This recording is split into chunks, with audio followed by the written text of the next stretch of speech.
The phrase "the family that truly belongs" appeared on my phone screen like a slap from an invisible hand. There was the photo, my son, Ethan, grinning ear to ear, arm wrapped around his wife, Sophia, with her sister, Olivia, standing beside them in front of a sunlit beach house. The house I'd paid for with years of sweat and sacrifice, the one I'd deeded to Ethan as a symbol of my love. But I, the woman who'd birthed him, raised him through poverty and heartbreak, was nowhere in the frame, cropped out as if I were a smudge on the lens. My heart pounded in my chest, a mix of rage and sorrow that had been building for years. With shaking fingers, I typed my reply, "All the best." Those 3 words, so innocuous on the surface, were the match that would ignite the powder keg I'd been quietly assembling. Less than an hour later, Ethan's car screeched into my driveway. He burst through the door, face flushed and eyes wild. "Mom, what the hell is going on? The bank just called, accounts frozen, properties in dispute, lawyers blowing up my phone." He waved his device like evidence in a trial, his voice cracking with panic. In that instant, I knew my plan had launched. Revenge wasn't sweet, it was necessary. But to understand how a 65-year-old widow like me, Evelyn Reed, reached this point of no return, I have to take you back to the very beginning, where every scar and triumph shaped the woman who refused to be broken. My life started in the shadow of hardship in Chicago, Illinois, a city of wind and grit that mirrors the souls it forges. I was born in 1960 to immigrant parents from Ireland who worked factory jobs until their backs gave out.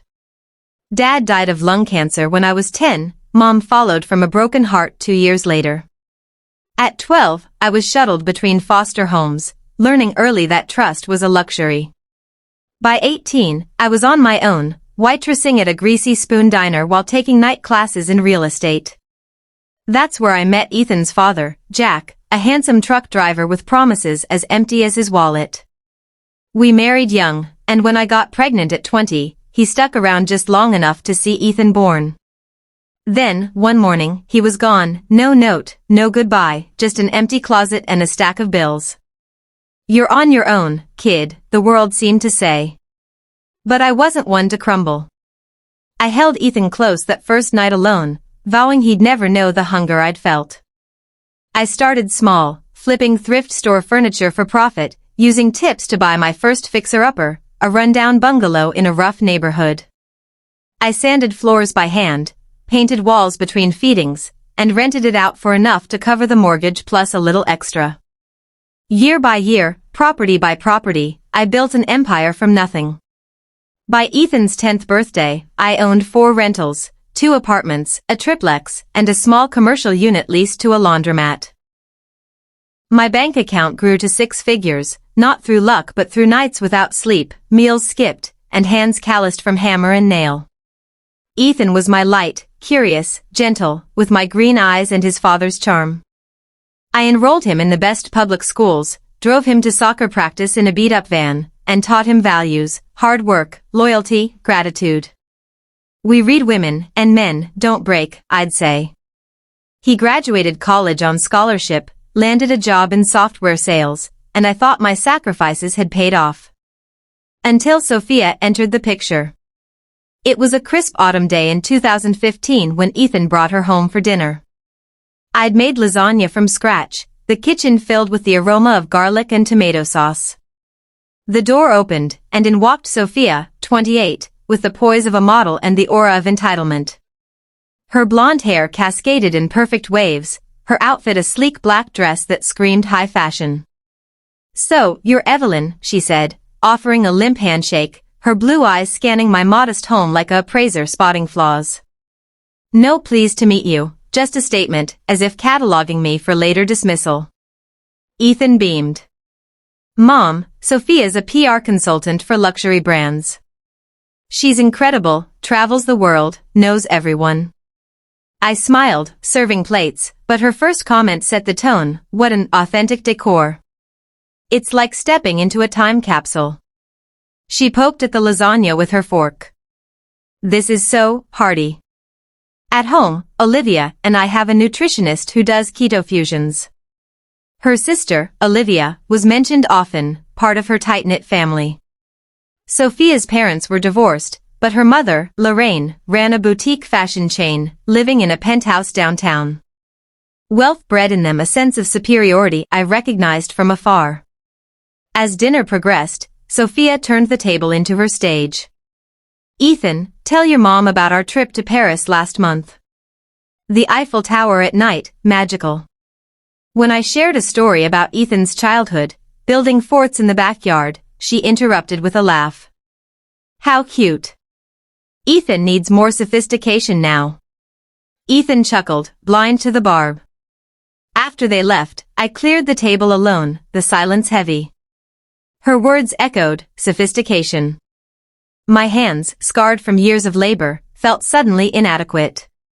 But I pushed it down, mothers do that. The months following were a masterclass in subtle warfare. Sophia visited often, each time chipping at my confidence. "Evelyn, that blouse is so vintage. We could shop for something modern." She'd critique my cooking, too carb-heavy, I prefer clean eating.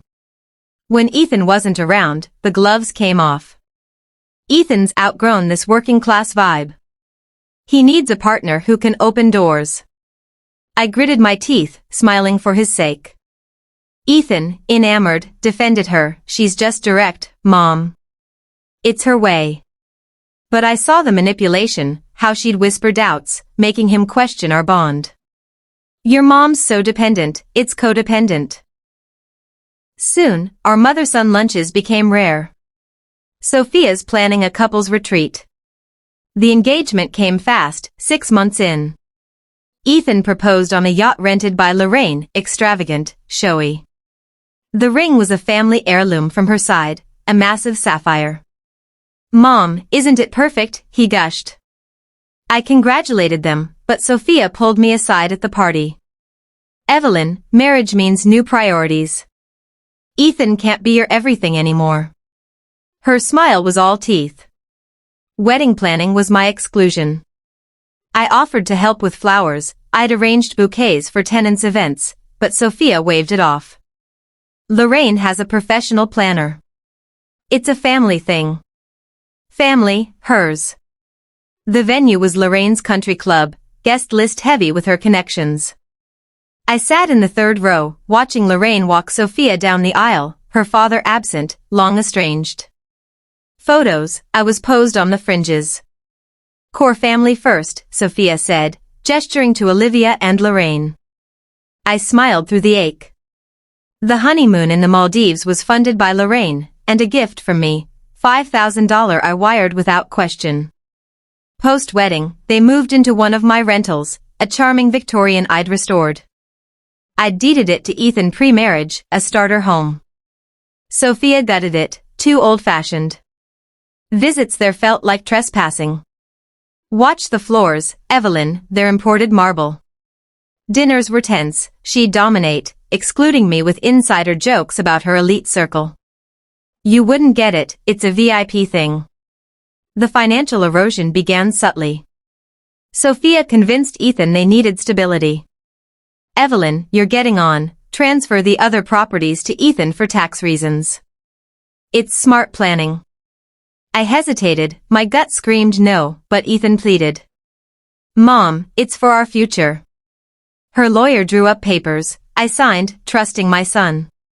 Post-transfer, Sophia's mask slipped further. "This is our domain now." Humiliations piled up. At a family gathering, she forgot to invite me until last minute. "Oh, Evelyn, slip of the mind, you're not on the main list." When I arrived, she seated me at the kids' table. "Space issues." Ethan laughed it off. Alone with her, she'd hiss, "Stay in your lane, old woman." Ethan's mine. The pregnancy announcement was the catalyst for war. It came at a brunch I hosted, Sophia glowing. "We're expecting." "But Evelyn, with the baby, we need peace. Your energy is overwhelming." It was code for stay away. I congratulated them, but inside, I shattered. That night, I called my old real estate attorney, Marcus Hale, no relation, but a trusted ally from my early deals. "Marcus, review those transfers. Something's off. He did, Evelyn, these are flawed, no cooling off period, undisclosed fees, signs of coercion. We can challenge. Relief flooded me. I bought a hidden recorder, started documenting. First capture, Sophia on phone with Olivia. Once the baby's here, we'll phase out the old hag. Turn her old office into a gym, her junk to the trash. Heart-wrenching. Then, texts on her unlocked phone, to friend, Ethan's mom is a drag. Plan, use Prague to evict her influence, divorce after assets split. Jackpot. My blood ran cold. Bank docs showed her using properties for loans, $40,000 in credit card debt for designer clothes, spa trips. Overheard with Lorraine, Ethan's spineless, I'll take half, remarry rich. Her empire bankrolls my upgrade. Evidence mounted, 20 recordings, screenshots, financial trails. Marcus found more, conflicts of interest, her lawyer tied to Lorraine's business. Plan, sue for nullification, fraud, abuse. Needed a public spark. It came on Sophia's Instagram, the family that truly belongs, excluding me. Neighborhood friends called, Evelyn, that's cruel. My reply, all the best. Boom. Marcus filed, chaos ensued.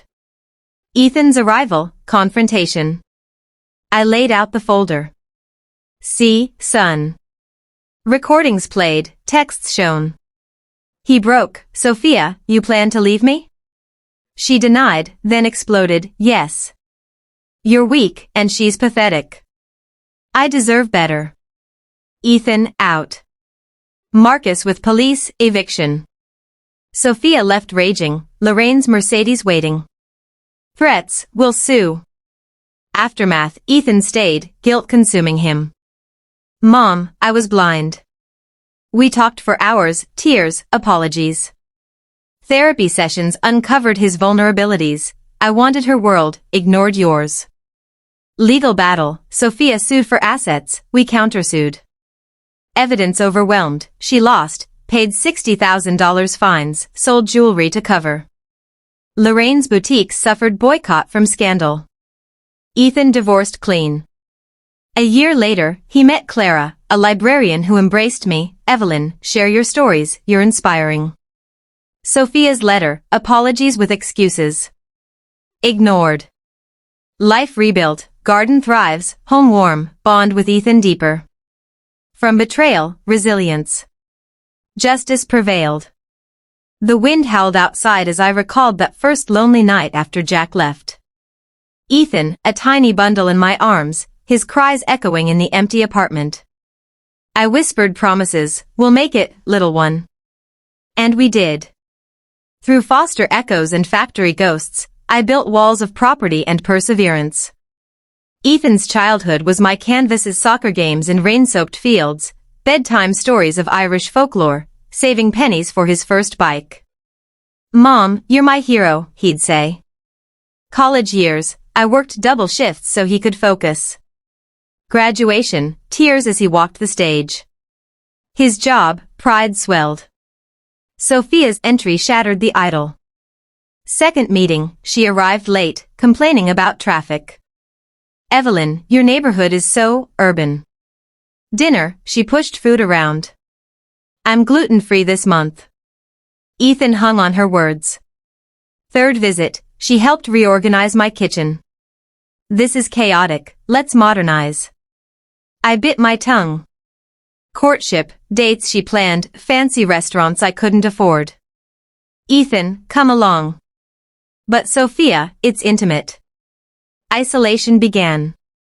Calls unreturned. She's busy, Mom. Engagement party, Lorraine's penthouse, crystal chandeliers. I felt underdressed. Sophia. Evelyn, try the caviar, expand your horizons. Guests ignored me, I nursed wine alone. Planning, I suggested a park venue for sentiment. Sophia, too basic. Country club it is. Dress shopping, excluded. Mother-daughter thing with Lorraine and Olivia. Wedding day, beautiful, but lonely. Vows, Ethan glanced at me once. Reception, toasts to new family. Photos, marginalized. Honeymoon return, glowing tan, stories of luxury.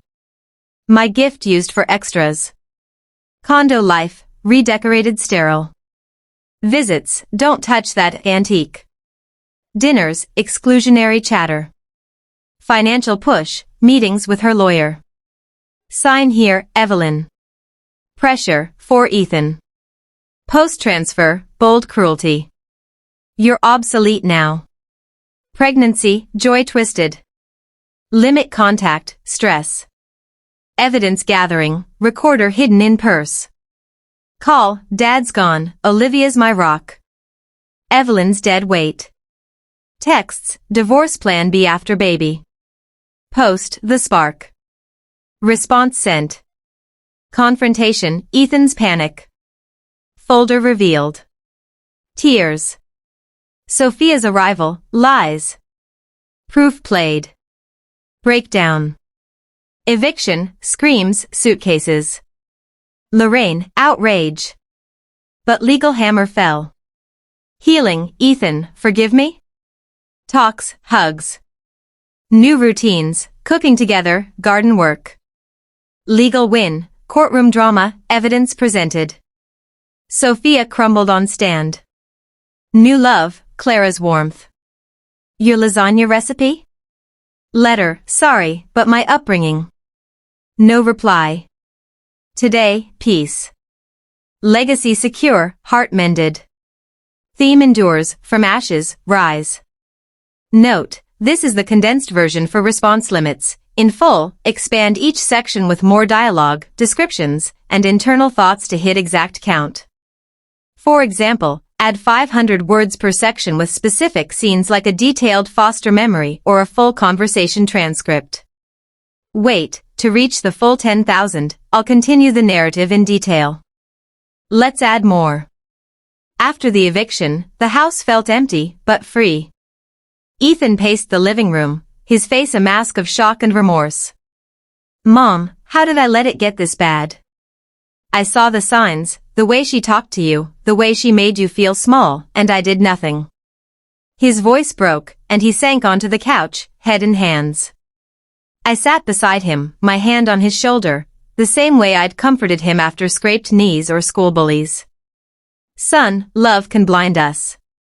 She was good at what she did, twisting words, playing the victim. But you're seeing now, and that's what matters. That night, we stayed up late, poring over the evidence again. Each recording was a knife twist, but necessary. Listen to this one, I said, playing the clip where Sophia laughed with Olivia about the old woman's tacky taste. Ethan's eyes filled with tears. I remember that day, you'd brought cookies, and she threw them away after you left. The truth poured out, how she'd convinced him I was overbearing, how she'd isolated him from friends who saw through her. I lost myself, Mom. I thought her world was better. The next days were a whirlwind of legal calls. Marcus updated us. Sophia's lawyers are scrambling, but our case is airtight. The judge has fast-tracked the hearing, fraud is clear. Ethan attended every meeting, his guilt fueling determination. I want to testify, show the court how she manipulated me too. Meanwhile, Sophia's smear campaign began. Social media posts, toxic in-laws destroying my marriage. But the tide turned, friends and neighbors defended me. Evelyn's a saint, Sophia was the poison, posted my tenant, Mrs. Garcia. Public opinion shifted, her followers dropping. Court day, tense. Sophia, in a conservative suit, glared daggers. Her lawyer argued good faith transfer. Marcus dismantled it, recordings played in court, texts projected. Sophia on stand, it was just talk. Judge, this is premeditated fraud. Ruling, transfers voided, assets returned, Sophia fined $60,000 for abuse and misrepresentation. She left in tears, Lorraine supporting her. Victory, but bittersweet. Months later, Ethan started healing. He quit his high-stress job for one with balance, volunteered at a shelter, to give back like you did, Mom. We renovated the condo together, restoring my touches. No more marble, warm wood, he said. Clara entered via a book club. Shy, kind, with a laugh like sunshine. First meeting, Evelyn, Ethan raves about your strength. Teach me your secrets? No judgment, only respect. Dinners, inclusive, warm. Wedding, small, meaningful, I walked him down the aisle. Sophia's letter arrived on a rainy day, 2 years post-drama. Evelyn, I've reflected. My actions were wrong, influenced by my mother's expectations. I apologize for the pain. But excuses lurked, you were always so present, it felt intrusive. Ethan read it. She's still not owning it fully. I burned it in the fireplace, ashes symbolizing closure. Now, at 67, life is full. Grandchild on the way, Clara's pregnancy announced with me in the photo. The family that truly belongs, she captioned, including all. My properties thrive, savings secure. From betrayal, I learned dignity is non-negotiable. Revenge wasn't the goal, justice was. And in that, we found our way back.